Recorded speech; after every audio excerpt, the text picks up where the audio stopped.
Dear friends, now it's time to look at the little horn in Daniel 8. Is that the same horn as in Daniel 7? We're going to check that out carefully as far as the Bible now tells us. So with that, I need to go to a presentation, a PowerPoint presentation, and let's start by doing that. And we're going to look now at the same presentation I showed before. We're going to look at different things. So let's go down to the first verse, because here we know the timing of when Daniel lived. It was during King Belshazzar's reign. That means during the Babylonian time, the first world power, described already in Daniel 2 and Daniel 7. Verse 2 doesn't say anything more about that, and in the explanation part to the right, we have verses 15, 16, and so on. They don't say anything there either. So we continue to go to verse 3, and there in this verse, we can see the next power. And there before me was a ram. He's now seeing in his vision all these things, with two horns standing by this canal. And the horns were long. And the next verse on the explanation side, it's very clear. The two-horned ram that you saw represents the kings of Media and Persia. So no question about that. And since there are two components in this one, we have two horns. And the kings of Media were first, and then came the king of Persia, and they grew up and cover this part of the world together. And this is considered the second world power, the same as in Daniel 2 and in Daniel 7. By the way, also in Daniel 11. And we don't need to look right now at what direction it came from, but it came from east. Every time you have directions west, east, north, and so on, south, it's in the relationship to Israel, the land of Israel. So it came from the east toward the west. And it was very powerful. That's meant when it says he did as he pleased and became great. So the ram was great in power. So this is the second world power. Now we go to the next verse 5. As I was thinking about this, suddenly a goat with a prominent horn between his eyes came from the west this time. So it's going east. And we can right away see that fits very well in verse 21. The shaggy goat is the king of Greece. And this is the third world power. And after that, it describes a large horn. Between his eyes is the first king. So here, his life is very important. And historians are very much in agreement saying this is Alexander the Great. And he came from the west, if you go back to verse 5. And he crossed the whole earth without touching the ground. He used a new military technique and was so successful, so he conquered the world very quickly. And that made him also think he was invisible. So let's see what's happening here. First, in verse 6 and 7, we have the things, what he did to the previous world power, the Medes and the Persians. But we'll leave that right now. So here is the third world power, the king of Greece, with his first king, Alexander the Great.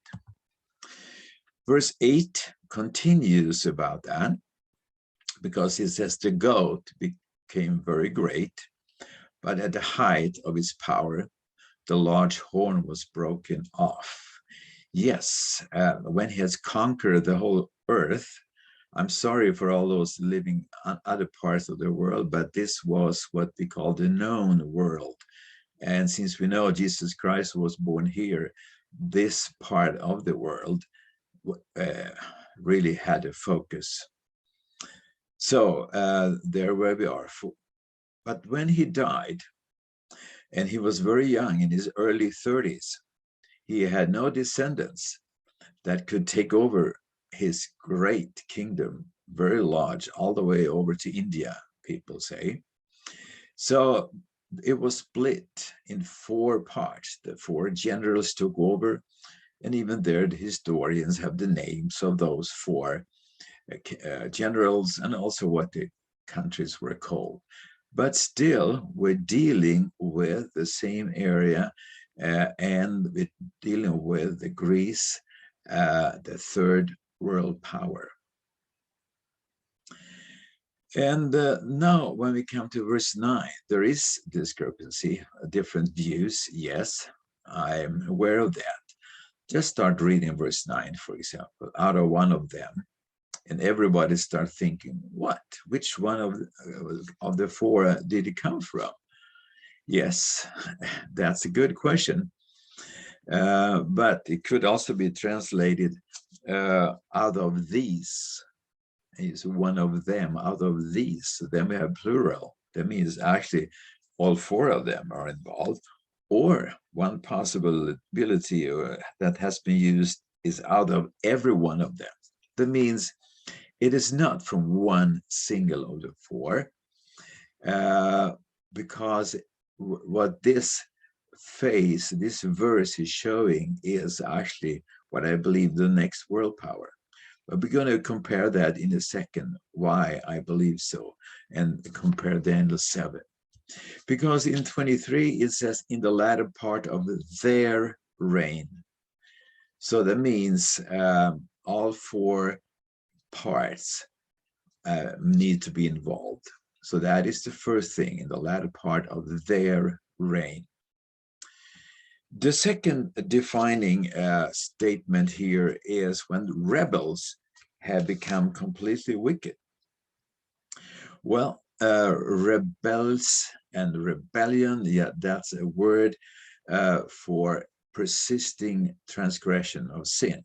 Sometimes in Daniel, book of Daniel, you find the word transgression more often used, and sometimes the word rebellion, but it means pretty much the same thing. But if a transgression continues, it is more often called a rebellion towards God. So in the latter part of their reign, of the 4 kingdoms after Alexander the Great, when rebels have become completely wicked, you see that here in verse 23, completely wicked. By the way, we need to read verse 12 before we go on, because here in Daniel 8, verse 12, we have a good explanation of the word I just talked about. Because of rebellion, so here we have the word, rebels are those who rebel. The Lord's people and the daily sacrifice were given over to it. And when we talked about the daily sacrifice, we are certainly dealing with the Old Testament time, and the Lord's people of that time was the Old Covenant people. So it's talking about the rebellion of the Old Covenant people. And that's a very common concept in the prophets in the Old Testament time. We can also go to Daniel 9:24, where it says that God will give 490 years for Daniel, for your people, that means Daniel's people, and for your holy city, which means Jerusalem, to finish rebellion or transgression and come to an end of sin. So again, that fits very well. But when was it completely wicked? God is very graceful, and he always gives a lot of time.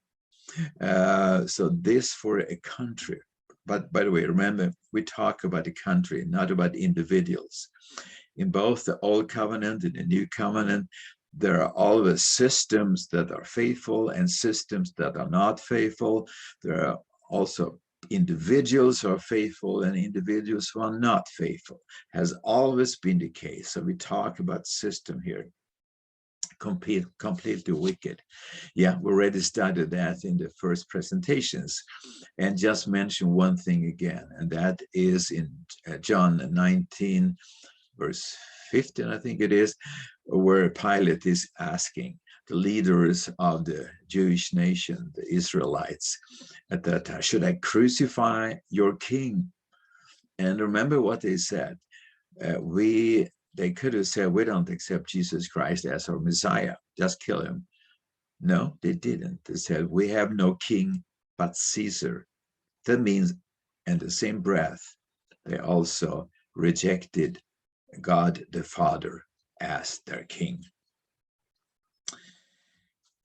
So then we come to the next thing here. We can read about the fierce-looking king and a master of intrigue.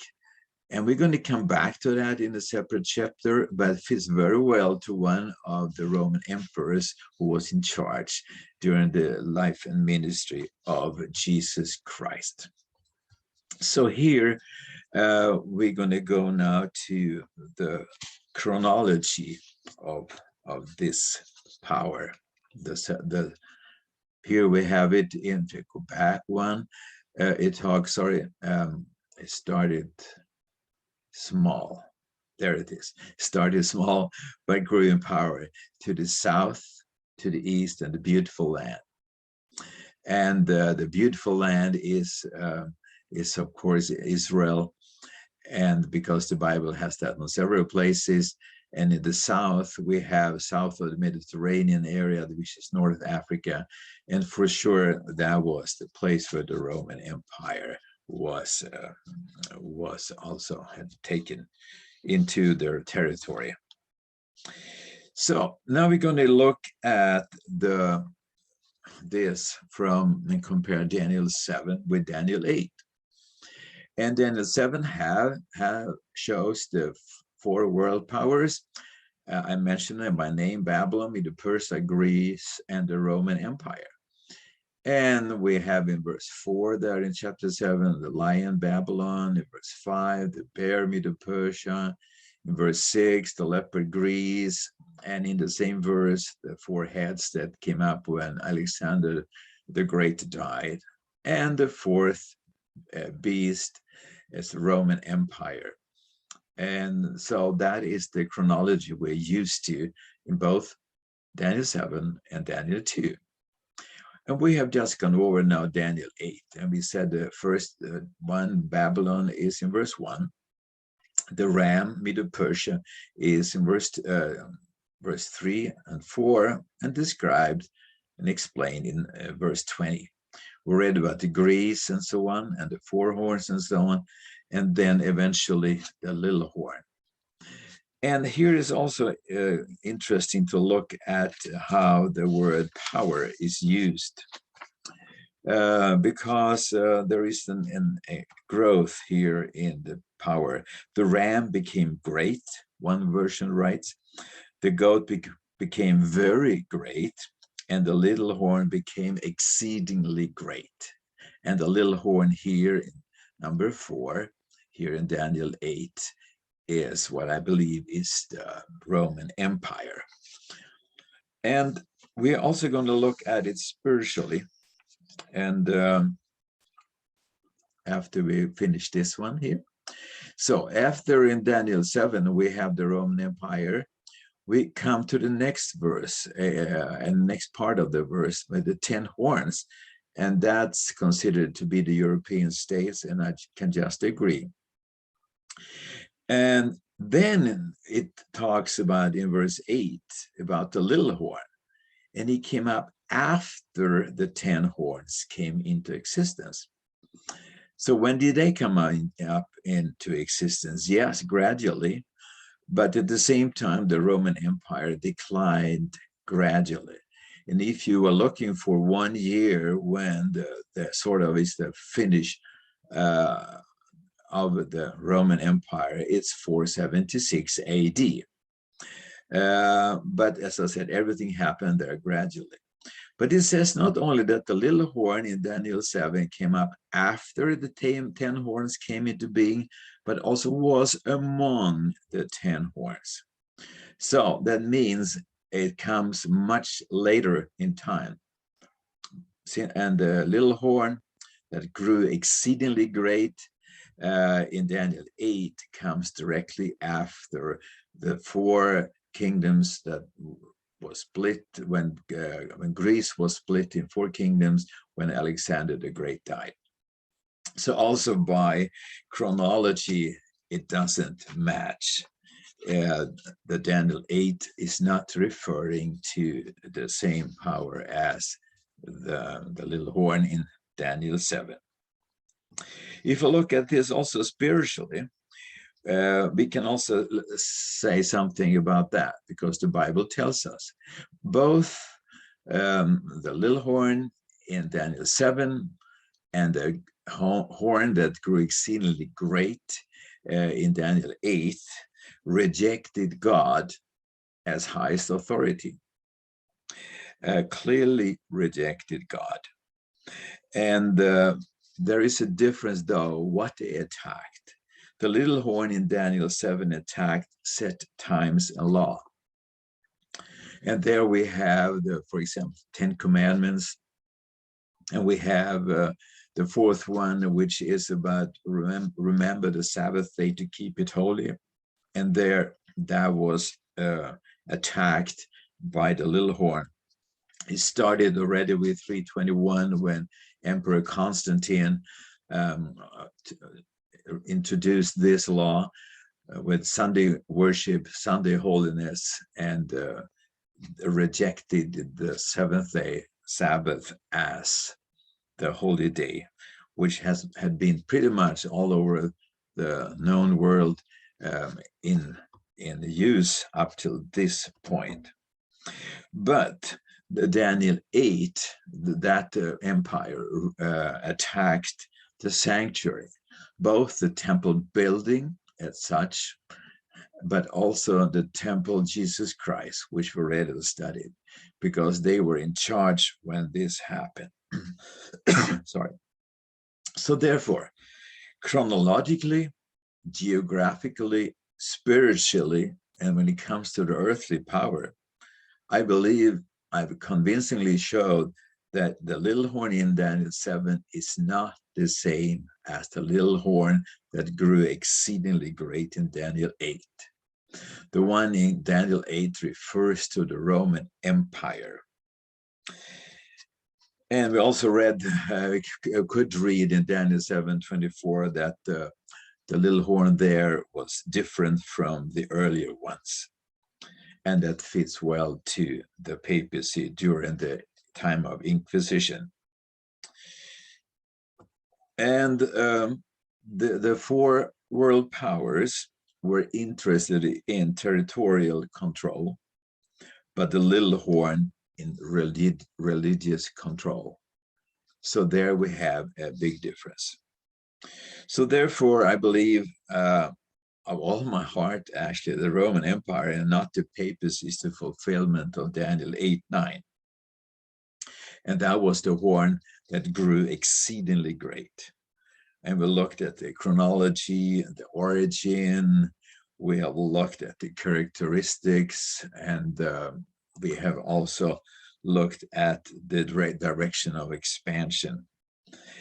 Or maybe the most important of them all, the incredible growth of this empire. The papacy needed the 10 horns to have the power it needed to do what it wanted to have done. But the Roman Empire used its own power and all the 3 previous world powers as well. So thank you that you have listened to this about the world power number 4 in Daniel 8.